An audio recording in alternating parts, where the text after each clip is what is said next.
So, in the previous class we discussed about AC current, in particular 3-phase AC current, how we can generate 3-phase AC voltage and hence 3-phase current by using a DC source, which is the battery. And this is very good because this is what the motor is. The motor requires AC current. But we also discussed that when we want to do control, what is called PI control, proportional integral control, we need to compare a reference value with a measured value, and based on the difference between them, which is called the error, we apply the PI control methodology to correct it and bring the motor back on course. Now, you cannot compare two values which are oscillating.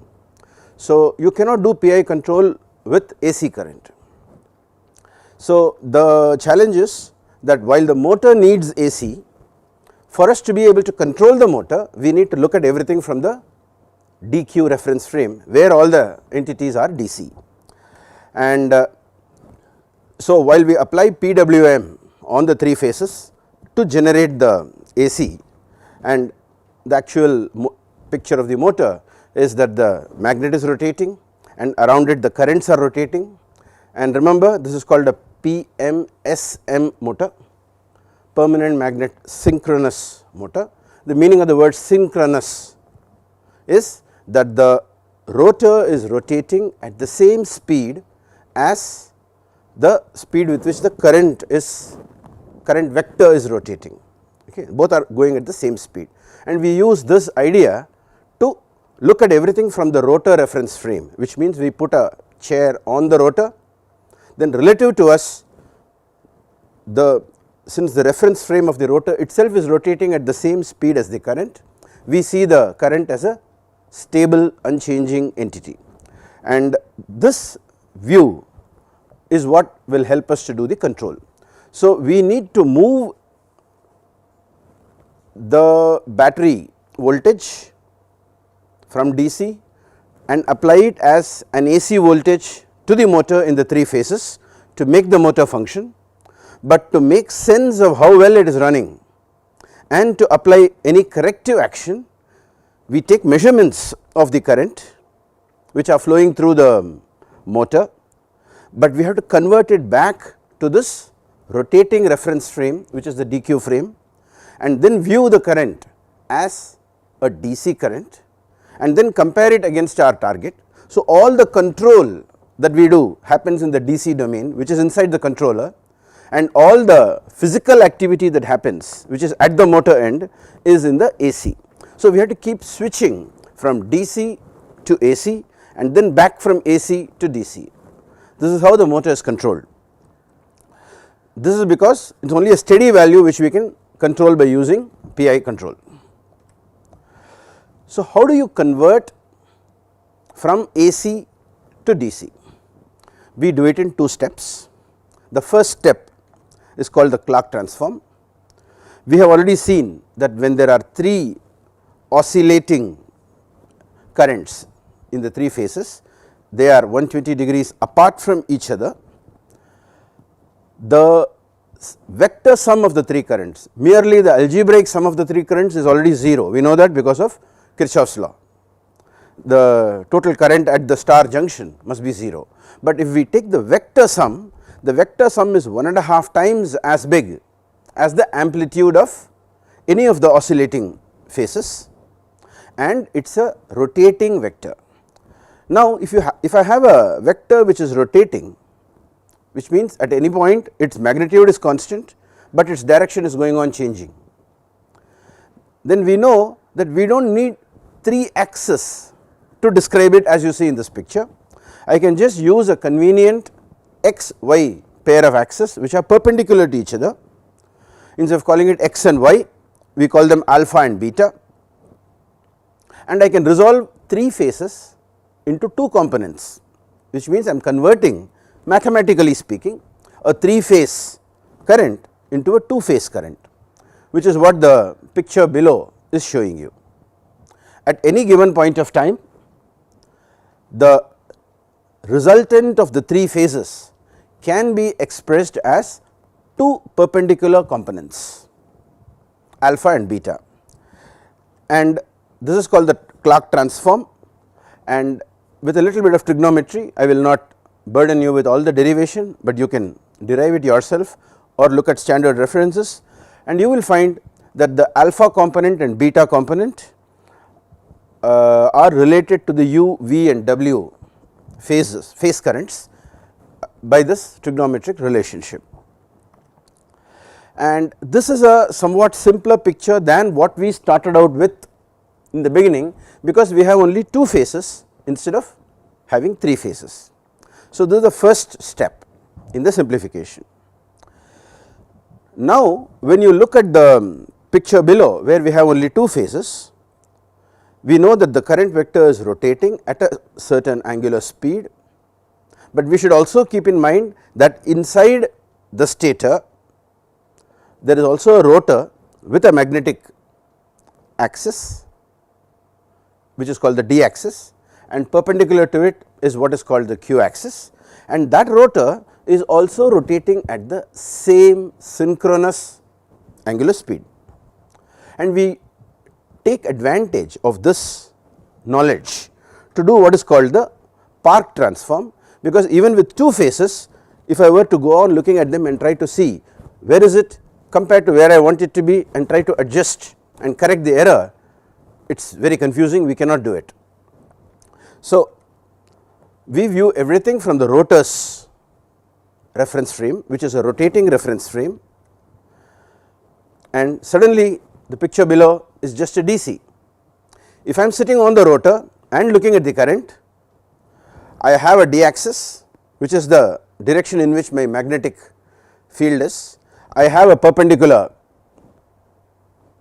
axis which is perpendicular to the magnetic field, and the current is somewhere in that direction, and we are all rotating together. So, the current is always in the same direction, it is not changing. And again with a little bit of trigonometry, you can relate the steady current, you can resolve it into two components, one along the d axis, another along the q axis, and you can find out what their values are. They are both unvarying, id and iq are steady DC values, and the angle between the stator current and the d axis is not changing, the angle between the stator current and the q axis is not changing because they are all rotating together. We already know that the angle between the stator current and the q axis is called, what is it called? The phase advance angle, and we also figured that in order to extract the maximum possible torque, we have to keep the phase advance angle negative. How much negative depends upon the magnitude of the torque or the magnitude of the total current, and that is the first of the two important algorithms in motor control. And what is that algorithm called? MTPA, maximum torque per ampere, which is the most efficient point. And the second important algorithm in motor control is when we go beyond the rated speed and we want to extend the operating range without losing too much torque, we apply a extra d axis current in order to weaken the back EMF, so that without surpassing my voltage limit I can hit higher speeds. This also we have seen, and what is that technique called? Flux weakening.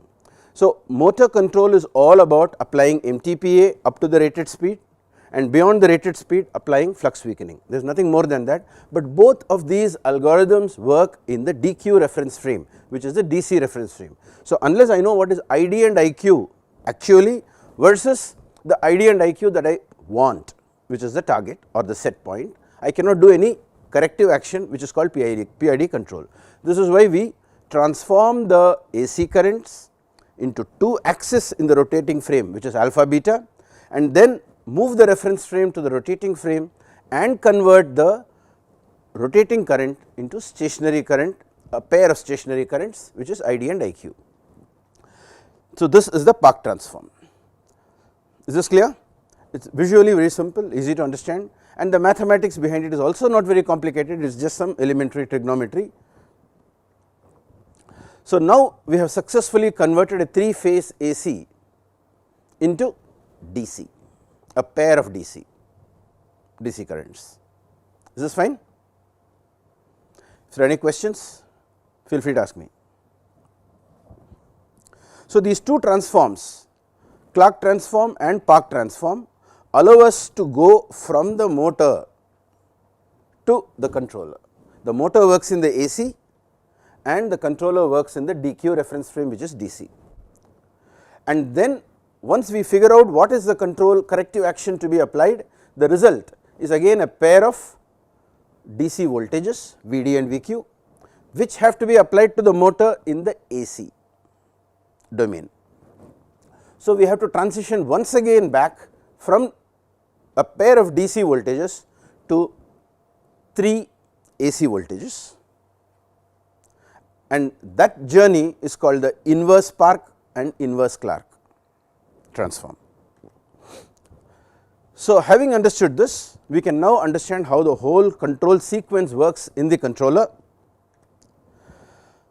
Essentially, the first thing that we do is, I want the motor to deliver a certain torque, which means it must take a certain current, and it must be running at a certain speed, which means a certain pair of Vd and Vq voltages have to be applied. This is what the controller decides. The definition of Vd and Vq that comes from the control algorithm gets translated into I alpha and I beta, which is what you are seeing here. The V D ref and VQ ref, both of which come from the stator voltage. The stator voltage is resolved into Vsq and Vsd. The reference values are then converted from the DQ reference frame to the alpha beta reference frame, and this is the Park inverse transform. And then the alpha beta voltages Vs alpha and Vs beta are converted into 3 AC voltages via Va, Vb and Vc, or you can call it Vu, Vv and Vw, Uv and W. And this conversion, which is actually the inverse Clark transformation, happens in the state vector pulse width modulation sequence, which we looked at earlier. And this SVPWM, state vector PWM, is actually the switch that I told you is turning on and off 10,000 times every second, and that gets applied to the hex bridge inverter, which also we have looked at in the earlier part of this lesson, and that results in Va, Vb, Vc, 3 AC voltages getting applied to the 3 phases of the motor. As a result of this voltage that is getting applied, current is flowing through the motor is rotating.